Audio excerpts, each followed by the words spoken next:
नमस्कार, news at 10 में आपका स्वागत है। मैं हूं रेशमा आपके साथ। आइए नजर डालते हैं इस वक्त की हेडलाइंस पर। भाजपा के शुभेंदु अधिकारी आज लेंगे पश्चिम बंगाल के मुख्यमंत्री पद की शपथ। पीएम मोदी केंद्रीय मंत्रियों समेत भाजपा एनडीए शासित राज्यों के मुख्यमंत्री होंगे शामिल। तमिलनाडु में सरकार गठन पर सस्पेंस कायम। टीवी के प्रमुख विजय ने अभी तक राज्यपाल को नहीं सौंपा बहुमत का नंबर। वीसी के आज लेगी कोई फैसला।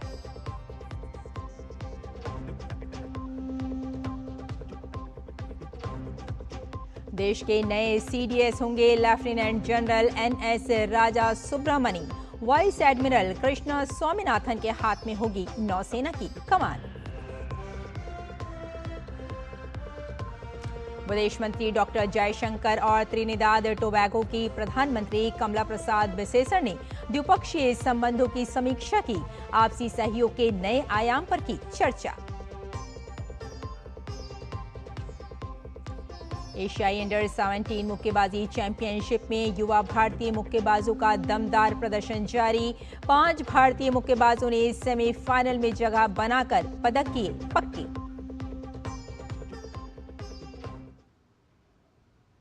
और आइए अब समाचारों पर डालते हैं विस्तार से नजर। पश्चिम बंगाल की राजनीति में एक ऐतिहासिक मोड़ के तहत शुभेंदु अधिकारी आज राज्य के पहले भाजपा मुख्यमंत्री के रूप में शपथ लेने जा रहे हैं। कोलकाता के बीचों बीच स्थित ब्रिगेड परेड ग्राउंड को इस बड़े कार्यक्रम के लिए खास तौर पर सजाया गया है। बंगाल की राजनीति में नया अध्याय शुरू करते हुए भाजपा ने पहली बार राज्य में सत्ता हासिल की। 294 सदस्यीय विधानसभा में पार्टी ने 207 सीटें जीती, जबकि 15 साल से सत्ता में रही टीएमसी घटकर सिर्फ 80 सीटों पर सिमट गई। ब्रिगेड परेड ग्राउंड में होने वाले शपथ ग्रहण समारोह में प्रधानमंत्री नरेंद्र मोदी, केंद्रीय गृह मंत्री अमित शाह, एनडीए शासित राज्यों के मुख्यमंत्री, बीजेपी के वरिष्ठ नेता और राज्य भर से हजारों पार्टी कार्यकर्ता शामिल हो सकते हैं। ये मैदान बंगाल की राजनीति का एक अहम प्रतीक भी माना जाता है। पार्टी नेताओं के मुताबिक शुभेंदु अधिकारी के साथ कई नवनिर्वाचित भाजपा विधायक भी बंगाल की पहली भाजपा सरकार में मंत्री पद की शपथ ले सकते हैं। हालांकि मंत्रियों की अंतिम सूची अभी घोषित नहीं हुई है, लेकिन उत्तर बंगाल, जंगल महल, मतुआ बहुल इलाकों और आदिवासी क्षेत्रों के नेताओं को भी सरकार में जगह मिलने की संभावना है। बीजेपी अपनी पहली बंगाल सरकार में क्षेत्रीय, जाति और सामाजिक संतुलन बनाने की कोशिश कर रही है। भाजपा के लिए ये शपथ ग्रहण समारोह सिर्फ संवैधानिक प्रक्रिया नहीं, बल्कि बंगाल में एक दशक लंबे राजनीतिक विस्तार की बड़ी सफलता के रूप में देखा जा रहा है। लंबे समय तक बंगाल भाजपा के लिए सबसे कठिन राज्यों में माना जाता था। 2021 के विधानसभा चुनाव में नंदीग्राम सीट पर ममता बनर्जी को हराने के बाद ही शुभेंदु अधिकारी बंगाल की राजनीति के बड़े चेहरे बन गए थे। इस बार भाजपा की बड़ी जीत ने उन्हें राज्य की राजनीति बदलने की पार्टी की कोशिश के केंद्र में ला दिया है। पूर्वी मेदिनीपुर जिले से आने वाले शुभेंदु अधिकारी पिछले 5 दशकों में बंगाल के ऐसे पहले मुख्यमंत्री होंगे जो कोलकाता की पारंपरिक राजनीतिक व्यवस्था से नहीं, बल्कि जिलों से उभर कर आए हैं। समारोह से पहले कोलकाता में सुरक्षा व्यवस्था कड़ी कर दी गई है। ब्रिगेड परेड ग्राउंड और शहर की प्रमुख सड़कों पर हजारों पुलिसकर्मी तैनात किए गए हैं। समारोह के बाद शुभेंदु अधिकारी की पहली कैबिनेट बैठक भी हो सकती है, जिसमें नई सरकार अपनी शुरुआती प्रशासनिक प्राथमिकताओं और भाजपा के प्रमुख चुनावी वादों को लागू करने की योजना पर चर्चा कर सकती है। और बंगाल में शपथ ग्रहण समारोह को लेकर महिलाओं में भी खासा उत्साह देखा जा रहा है। जनगण का इतना आवेग, इतना अच्छा लग रही है। पूरा मातृशक्ति, मातृ जो है सब जाग गया है। 15 साल से जो अपशासन चल रहा था उसका बाद सुशासन हो रही है। हम लोग साधारण जनगण भी बहुत खुशी है। हम लोग काफी देर से यहाँ पर स्टेज में परफॉर्म करना है, उधर जाने के लिए तैयार है। अभी जैसे शुरू होगा हम लोग शुरू कर देंगे। कैसा लग रहा है आज का दिन में? बहुत बढ़िया लग रहा है। आज रविन्द्रनाथ टैगोर का भी जन्मदिन है, ऊपर से इतना फर्स्ट क्लास एक प्रोग्राम, रियली हम लोग का मन बहुत खुश हो। हमें शर्म आती थी कि महिला होके महिलाओं का कोई भी सुरक्षा नहीं दे पा रही थी। और यहाँ पे एक के बाद एक नारी जो है निर्यातन हो रहा था, धर्षण हो रहा था, मतलब रेप केस हो रहा था, लेकिन फिर भी वो रास्ते में कभी वो चीज लेके बात भी नहीं की और ना ही निकली और धरना भी नहीं बैठी। कोई भी मतलब सुरक्षा के नाम पे सिर्फ धोखाधड़ी था, बहानाबाजी था। आज कविगुरु रविंद्रनाथ टैगोर की जन्म जयंती दिवस है। हम नतमस्तक के उसको प्रणाम नमन करती हूँ। तो यही दिवस के चूज के लिए हम मोदी जी को बार बार बधाई देती हूँ।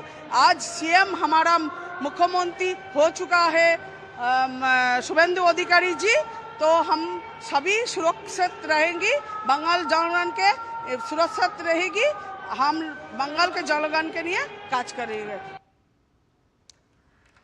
शुभेंदु अधिकारी ने शपथ लेने से पहले एक्स पर पोस्ट कर पश्चिम बंगाल में शपथ ग्रहण समारोह के लिए पीएम मोदी का स्वागत किया। उन्होंने एक्स पोस्ट में कहा, पश्चिम बंगाल के लिए ये सचमुच एक ऐतिहासिक सुबह है। दूरदर्शी नेता और माननीय प्रधानमंत्री श्री नरेंद्र मोदी जी का सिटी ऑफ जॉय कोलकाता में स्वागत करना गर्व और खुशी का क्षण है।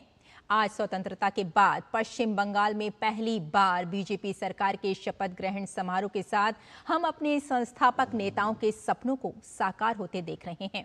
ये दिन दशकों के कथित कुशासन के अंत और विकास, शांति व समृद्धि वाले डबल इंजन युग की शुरुआत का प्रतीक है।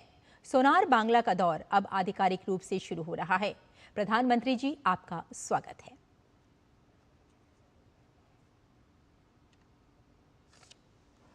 तो कोलकाता से इसी खबर पर हमारे साथ जुड़ गए हैं हमारे संवाददाता प्रसन्नजीत बख्शी। तो प्रसन्नजीत, जिस तरह से हम देख रहे हैं कि भाजपा के शुभेंदु अधिकारी पश्चिम बंगाल के मुख्यमंत्री आज बनने जा रहे हैं, तो पश्चिम बंगाल के लिए कितना ऐतिहासिक और कितना महत्वपूर्ण दिन मानते हैं आज?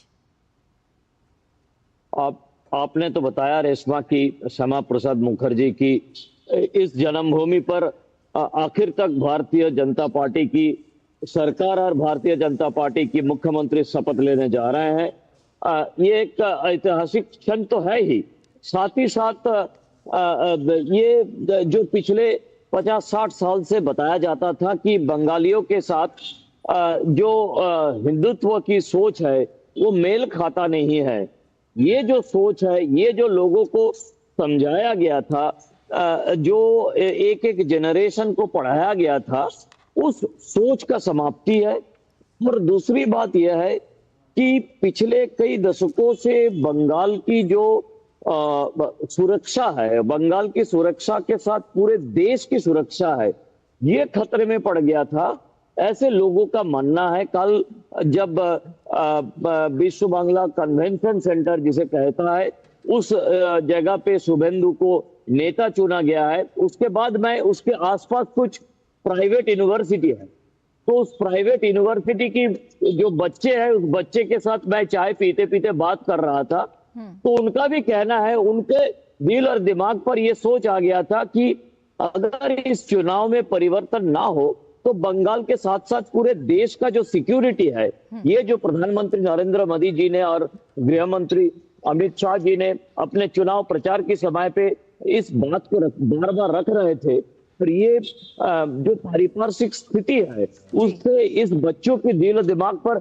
ये भी सोच आ गया था, और जो जो घटनाएं घट रहा था, इससे इन लोगों को, इस बच्चों को भी ये समझ में आ गया था कि इस बार अगर परिवर्तन ना हो तो बंगाल की और पूरे भारत की जो सिक्योरिटी है ये खतरे में पड़ गया है। तो जो जिस तरह से कल शुभेंदु अधिकारी ने अपने भाषण में बताया था कि जो जो जो बंगाल की जो सिक्योरिटी है, लॉ एंड ऑर्डर है, इसको वापस लाना है, और आज जो उन्होंने अपने एक्स पर कहा है कि सोनार बांग्ला तैयार करना है, तो इसकी शुरुआत है। तो आज शपथ ग्रहण के बाद इसकी शुरुआत हम देखेंगे।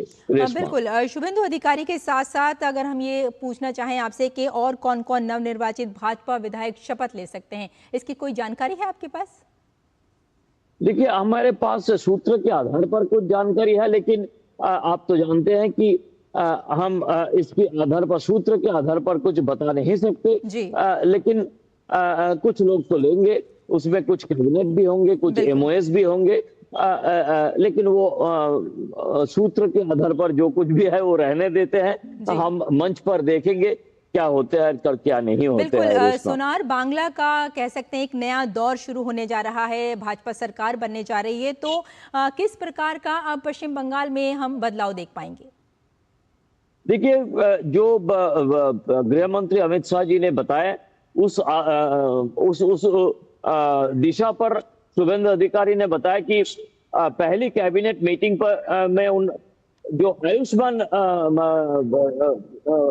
भारत की जो प्रकल्प है उसे पहली कैबिनेट मीटिंग पर इसे माना जाएगा। तो मतलब पूरे देश में जिस आयुष्मान भारत से पूरे बंगाल के लोगों को अलग रखा गया था, इस ऐसी प्रकल्प है जिससे पूरे बंगाल की 10-11 करोड़ लोगों को दूर रखा गया था। पूरे देश में इन लोगों को इस लाभ उठाना चाहिए था, इसे मंजूर किया जाएगा। और बाकी जो जिस तरह से केंद्र की जितने सारे स्कीम्स है इसके बारे में सोच समझकर कैसे गांव तक लोगों को इसका लाभ उठाने की तरीका निकाला जाए, नारी सुरक्षा के बारे में क्या सोचा जाए, और खास तौर से जो इंडस्ट्रियलाइजेशन जो करीब करीब पिछले 50 साल से बंद है।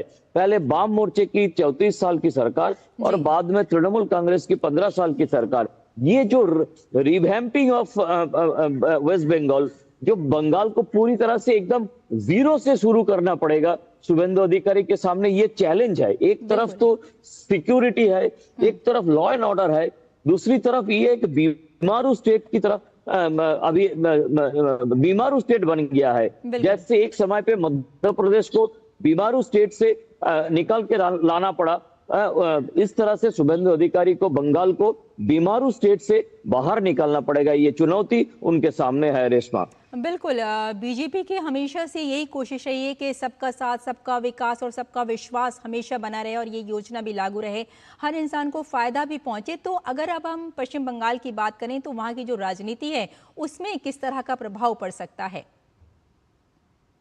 देखिए, ये अभी मुश्किल की बात यह है कि तृणमूल कांग्रेस मूल अपोजिशन है, इनका रवैया क्या अभी आने वाले दिन विधानसभा के अंदर होने जा रहा है। किसको इन्होंने लीडर ऑफ अपोजिशन बनाएंगे, क्योंकि ममता बनर्जी खुद जीत नहीं पाए, तो लीडर ऑफ अपोजिशन उनकी परिवार का कोई हो नहीं पाएंगे, क्योंकि उनकी परिवार की तरफ से कोई विधायक है भी नहीं। तो ऐसी स्थिति में जो परिवारवादी दल है उसमें खतरा यह है कि परिवार के बाहर वो किसी को लीडर ऑफ अपोजिशन करना मतलब अपने हाथ से बागडोर निकल जाना। तो ऐसी समय पे किसको वो लीडर ऑफ अपोजिशन करेंगे और किस तरह से ये दल अपोजिशन दल के हिसाब से बिहेव करे, ये देखना काफी जरूरी है, पहली बात।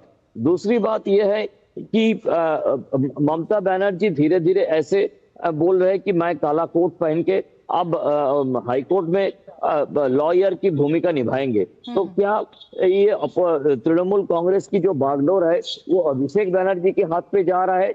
हम बार बार हमारे डीडी न्यूज में ये इसके बारे में चर्चा किया है कि हैंडओवर और टेक ओवर, क्या तृणमूल कांग्रेस में अभी ये पूरे जो बागडोर है वो अभिषेक बनर्जी के हाथ पे चले गए या चले जा रहे हैं? अगर अभिषेक बनर्जी के हाथ पे चले गए तो तृणमूल कांग्रेस अलग दिखेगा, वो उसमें कितनी रिस्पॉन्सिबिलिटी दिखाई देगा, कितने इर्रेस्पॉन्सिबल हो जाएंगे। तो ये सब देखने की बात है, अब धीरे धीरे पता चलेगा। और वाम मोर्चे की क्या भूमिका, क्योंकि वाम मोर्चे वैसे तो ये लेफ्ट और आईएसएफ मिलके 2 विधायक है, इन लोगों का क्या रवैया हो। अब वाम मोर्चे की सोच है कि इसके समय पे जो वैक्यूम क्रिएट होगा, इस वैक्यूम में वाम मोर्चा का सोच है कि वो ये वैक्यूम को फिलअप करेंगे। तो एक काफी देखने की बात है और वेट एंड वॉच की बात है। तो हमें ये देखना पड़ेगा कि आगे क्या हो। बिल्कुल प्रसन्नजीत, भाजपा और एनडीए के बड़े नेता आज के समारोह में शामिल हो रहे हैं, तो एक तरह से कहा जा सकता है कि एनडीए का शक्ति प्रदर्शन भी आज देखने को मिलेगा। हाँ बिल्कुल, देखिए बने पूरे भारत अब भाजपा और एनडीए, इसके अलावा कोई है भी नहीं। ये काफी जरूरी था कि पूरे दुनिया देखे, पूरे भारत देखे कि अब किस तरह से, और ये भी है कि जिस तरह से जो आंदोलन जीवी है, इन्होंने एक जो एक तरह की एक व्हिस्परिंग कैंपेन पूरे देश में करते रहते थे, या बंगाल के चुनाव में भी ये लोग कर रहे थे कि अगर बंगाल में भाजपा सरकार में आ जाए तो मुसलमान, मैं माइनॉरिटी बोलना अभी मैं सोच रहा था कि इसको छोड़ दे माइनॉरिटी बोलना, क्योंकि ये कई सारे डिस्ट्रिक्ट में मेजॉरिटी में है। तो इसे मैं मुसलमान की बात करें तो मुसलमान खतरे में है। ये जो नैरेटिव्स है, तो ये नैरेटिव्स के सामने एक शक्ति प्रदर्शन करना जरूरी है, क्योंकि पूरे देश में जब भाजपा है तो कहां कहां मुसलमान खतरे में है, ये बंगाल के मुसलमान को एक संदेश भेजना भी जरूरी है कि देखो पूरे देश में मुसलमान किसी जगह पे खतरे में नहीं है, इसीलिए बंगाल में भी खतरे में नहीं पड़ने वाले हैं। तो आप सबके साथ सबके विकास की एक जो मिशन है, इस मिशन के साथ शुभेंदु अधिकारी या बंगाल की भाजपा सरकार चलने वाले हैं। और कल शुभेंदु अधिकारी बता दिया है कि मैं नहीं, हम की थियोरी है, हम सब लोग एक साथ चलेंगे, तो हम के दायरे में सब आते हैं। तो ये इसीलिए डरने की कोई बात नहीं है। देखिए इतना सारे चीफ मिनिस्टर हमारे साथ है। जी बिल्कुल, ये कहा जा सकता है कि पश्चिम बंगाल में एक नई सुबह होने जा रही है, और जिसके किरणों में जो पश्चिम बंगाल है एक नई सुबह के साथ हमारे सामने होगा। बहुत बहुत धन्यवाद हमारे साथ जुड़ने के लिए और तमाम जानकारी के लिए। और तो बंगाल की सियासत में एक नाम ऐसा है जिसने गलियों की राजनीति से निकलकर सत्ता के शिखर तक का सफर तय किया। एक ऐसा नेता जिसने कभी ममता बनर्जी का सबसे भरोसेमंद सिपाही बनकर लड़ाई लड़ी, और जब विरोध का सुर बुलंद किया तो तब रुका जब अहंकार को चूर चूर कर मिट्टी में मिला दिया। और अब वो नेता पश्चिम बंगाल की सत्ता के शीर्ष पर काबिज होगा। गद्दी पर काबिज होगा बंगाल की राजनीति का नया सिकंदर, वो नाम जिसने अभेद दुर्गों में घुसकर उन्हें ध्वस्त किया, जिसने टीएमसी को तृणमूल में तब्दील कर दिया। शुभेंदु भाई को बहुत बहुत शुभकामनाएं देता हूं कि आप सफल होइए और बंगाल के जनता के पूरी आकांक्षाओं को, आशाओं की पूर्ति का आप माध्यम बनिए। बंगाल की खाड़ी से उठने वाली लहरें कभी शांत होती हैं तो कभी बवंडर बन जाती हैं। पश्चिम बंगाल की सियासत में भी एक ऐसा ही नाम है जिसने अपनी रणनीति के ज्वार से बड़े बड़े किलों को रेत के महल की तरह ढहा दिया। विरासत में मिली राजनीति, संघर्ष की तपिश में कुंदन बना व्यक्तित्व और दीदी के अपराजय साम्राज्य को चुनौती देने वाला योद्धा शुभेंदु अधिकारी। 15 दिसंबर 1970 कांथी की मिट्टी में एक ऐसे बालक का जन्म हुआ जिसके घुट्टी में ही राजनीति थी। पिता शिशिर अधिकारी बंगाल की राजनीति के वो वटवृक्ष थे जिनकी छाया में शुभेंदु ने सियासत का ककहरा सीखा। 1989 की वो तपती दोपहरें जब बंगाल में वामपंथ का सूरज अपने चरम पर था, शुभेंदु ने हाथ में तिरंगा झंडा थामा और छात्र राजनीति के कांटों भरे सफर पर निकल पड़े। तब शुभेंदु अधिकारी ने कांग्रेस छात्र परिषद से अपनी राजनीतिक पारी की शुरुआत की। विरोध, संघर्ष और सड़क की राजनीति की। यहीं से तैयार हुआ बंगाल का एक जुझारू नेता। शुभेंदु अधिकारी 1995 में कांथी नगर पालिका के पार्षद बने और फिर 1998 में ममता बनर्जी ने बनाई तृणमूल कांग्रेस, जिसके बाद शुभेंदु अधिकारी भी टीएमसी के साथ आ गए। 2007 के उस दौर में जब पश्चिम बंगाल का नंदीग्राम देश की राजनीति को नई दिशा दे रहा था, जब ममता बनर्जी कोलकाता और दिल्ली के गलियारों में गरज रही थीं, तब नंदीग्राम की कीचड़ भरी पगडंडियों पर किसानों की ढाल बनकर कोई खड़ा था तो वे थे शुभेंदु अधिकारी। रातों की नींद और चैन त्याग कर गोलियों की गूंज के बीच उन्होंने भूमि उच्छेद प्रतिरोध कमेटी की वो धार दी जिसने 34 साल पुराने लाल दुर्ग की जड़ें हिला दी। वक्त बदला, भूमिकाएं बदली। जो शुभेंदु कभी ममता बनर्जी के दाहिने हाथ थे, वही 2020 की सर्दियों में उनके सबसे बड़े प्रतिपक्षी बन गए।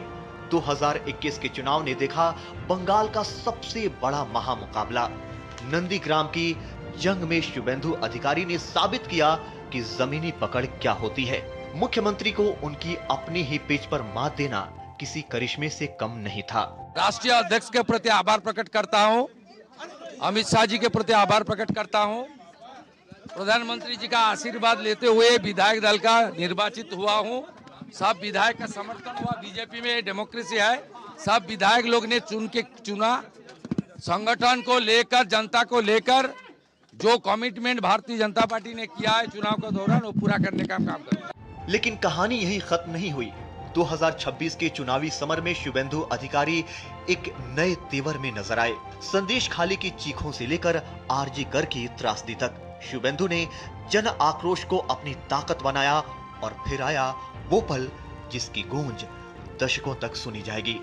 भवानीपुर के अभेद दुर्ग में दीदी को शिकस्त देकर शुभेंदु ने खुद को बंगाल की राजनीति का अधिकारी घोषित कर दिया। सादा जीवन, अविवाहित रहने का संकल्प और उत्कल ब्राह्मण की अडिग निष्ठा, शुभेंदु अधिकारी आज केवल एक राजनेता नहीं बल्कि उस भाजपा के रक्षक हैं जो बंगाल में अपना अस्तित्व ढूंढ रही थी।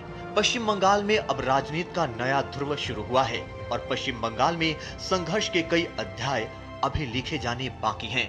Bureau report, DD news. और न्यूज एट 10 में लेते हैं एक छोटे सा ब्रेक, जल्द हाजिर होते हैं। आप देखते रहिए डीडी न्यूज। खाने में मेरी क्वीन के लिए क्या है? किंग मटर पनीर, किंग बैगन भरता, king veg pulao, king palak paneer kofta. ये सब किंग क्यों? क्योंकि ये सब बना है MDH किचन किंग से का बॉस। MDH किचन किंग, असली किचन किंग। MDH। मेरी पसंद, मेरी पसंद, मेरी पसंद, मेरी पसंद, हमारी पसंद, हम सबकी पसंद। मजबूत देश का मजबूत सरिया हो गया स्टील। मास्टर जी नमस्ते। 2 ड्रेसेस बनानी है, ठीक है? ऐसा कुछ, एक में पॉप स्लीव्स रखना डोरी के साथ और दूसरी में ना सलवार पे मस्त साइड प्लीट्स कर देना। शर्ट को एकदम शॉर्ट लेंथ रखना क्रॉस प्रिंटेक्स के साथ और दुपट्टे पे ना स्कैलप्स और मस्त ही फैंसी लेस कर देना। लेकिन मास्टर जी 4 दिन में पार्टी है, बन जाएगी ना पक्का? हो जाएगा। कैसे? Just looking like a wow. Fashion changes हमेशा, उषा हमेशा। ब्रेक के बाद एक बार फिर आपका स्वागत है। आइए आगे बढ़ते हैं, अगली खबर का रुख करते हैं। प्रवर्तन निदेशालय ईडी ने आज सुबह पंजाब के उद्योग मंत्री संजीव अरोड़ा और उनके कथित सहयोगियों के खिलाफ मनी लॉन्ड्रिंग मामले में ताज़ा छापेमारी की है। अधिकारियों के मुताबिक अरोड़ा के चंडीगढ़ स्थित आधिकारिक आवास और गुरुग्राम में स्थित एक रियल एस्टेट कंपनी सहित 5 ठिकानों पर छापे मारे गए हैं। ये कार्रवाई प्रवर्तन मनी लॉन्ड्रिंग अधिनियम PMLA के आपराधिक धाराओं के तहत की गई है। और इसी खबर पर हमारे साथ जुड़ गए हमारे संवाददाता नीरज सिंह। नीरज, जिस तरह से हम देख रहे हैं कि संजीव अरोड़ा के घर छापेमारी की है ईडी ने, पूरे मामले की अपडेट आपसे जानना चाहेंगे।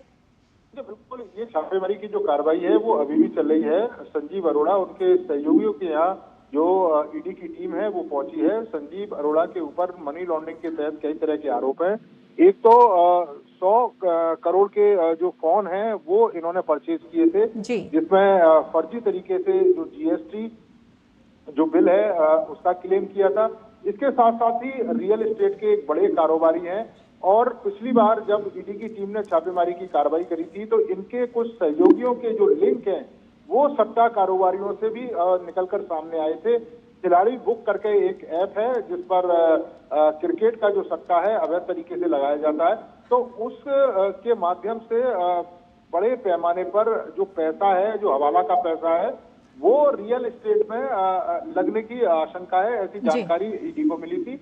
तो अब ईडी की टीम छापेमारी की कार्रवाई कर रही है। हालांकि संजीव अरोड़ा अभी घर पे नहीं है और जो जानकारी निकल कर आ रही है कि संजीव अरोड़ा इस समय विदेश में है, लेकिन ईडी का ये कहना है कि उनके पास पुख्ता सबूत है, पुख्ता जानकारी है और उसी के बाद ये छापेमारी की कार्रवाई चल रही है, जिसमें बड़े पैमाने पर मनी लॉन्ड्रिंग के तहत विदेशों से हवाला के थ्रू जो पैसा है वो लाया गया और उसका जो प्रयोग है वो किया गया। ठीक है नीरज, आप अपनी नज़र बनाए रखें इस खबर पर। आपसे फिर किसी बुलेटिन में ज़रूर जुड़ने की कोशिश करेंगे। फिलहाल अगले खबर का रुख कर लेते हैं। हिमाचल प्रदेश में लाहौल स्पीति के रोहतांग में बनी अटल टनल आज भारत की इंजीनियरिंग क्षमता, रणनीतिक ताकत और विकास की सोच का प्रतीक बन चुकी है। ये टनल न केवल लाहौल स्पीति को साल भर देश से जोड़ती है बल्कि सेना के लिए भी बेहद अहम साबित हो रही है। आइए देखते हैं ये खास रिपोर्ट। अटल टनल रोहतांग दुनिया की ऐसी टनल जो दुनिया भर की जितनी भी टनल्स हैं 10,000 फीट की ऊंचाई पर, उनमें ये सबसे ज्यादा लंबी टनल मानी जाती है।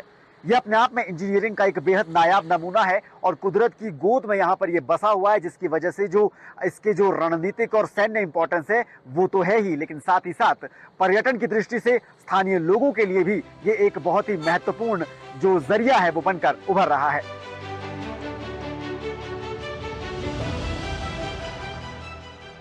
हिमाचल प्रदेश की बर्फीली वादियों के बीच रोहतांग दर्रे के नीचे बनी अटल टनल आज भारत की इंजीनियरिंग क्षमता और राजनीतिक ताकत का प्रतीक बन चुकी है।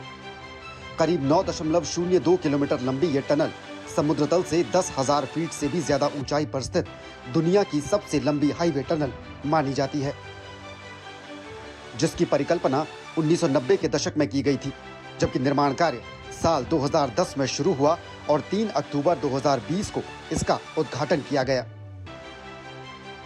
निर्माण के दौरान इंजीनियरों को बर्फबारी, ग्लेशियर, पानी के रिसाव और कमजोर चट्टानों जैसी कई कठिनाइयों का सामना करना पड़ा, लेकिन इसके बावजूद इसे आधुनिक तकनीक, खास तौर पर न्यू ऑस्ट्रियन टनलिंग मेथड के जरिए सफलतापूर्वक पूरा किया गया। तकनीकी रूप से भी अटल टनल बेहद अत्याधुनिक सुविधाओं से लैस है। इसमें ventilation system, fire safety, CCTV निगरानी और इमरजेंसी एस्केप टनल जैसी सुविधाएं मौजूद हैं, जो इसे सुरक्षित और भरोसेमंद बनाती हैं। ये टनल दुनिया की सबसे ज्यादा ऊंचाई पर बनी सबसे लंबी टनल है, जिसका नाम पूर्व प्रधानमंत्री अटल बिहारी वाजपेयी के नाम पर रखा गया है। आज अटल टनल न केवल पर्यटन और व्यापार को बढ़ावा दे रही है, बल्कि ये हिमालयी क्षेत्रों के लोगों के लिए नई संभावनाओं के दरवाजे भी खोल रही है। अटल टनल सिर्फ एक सड़क परियोजना नहीं, बल्कि हिमालयी क्षेत्रों के विकास, पर्यटन और राष्ट्रीय सुरक्षा का एक मजबूत आधार बन चुकी है। अटल टनल ने जहां यहां के आम लोगों की जिंदगी आसान बनाई है, तो वहीं देश की सुरक्षा को भी मजबूत किया है। आने वाले समय में ये टनल विकास की नई कहानियां लिखती रहेगी और आज के दौर में ये टनल एक वैश्विक पहचान हासिल कर रही है। डीडी न्यूज के लिए कैमरा पर्सन राकेश के साथ धर्म प्रकाश की रिपोर्ट। और स्पेन के कैनरी द्वीप समूह की ओर बढ़ रहे एक क्रूज जहाज पर हंता वायरस के संक्रमण ने अंतर्राष्ट्रीय स्तर पर चिंता पैदा कर दी है। जहाज पर सवार 140 से अधिक यात्रियों और चालक दल के सदस्यों को सुरक्षित निकालने के लिए स्पेनिश अधिकारियों ने व्यापक तैयारी शुरू कर दी है। स्वास्थ्य अधिकारियों ने बताया कि निकासी को पूरी सावधानी से किया जाएगा। इस क्रूज पर हंता वायरस के प्रकोप से 8 लोग बीमार हुए हैं, जिनमें से 3 की मौत हो चुकी है। तो इस बुलेटिन में फिलहाल इतना ही, लेकिन डीडी न्यूज पर खबरों का सिलसिला जारी रहेगा। नमस्कार।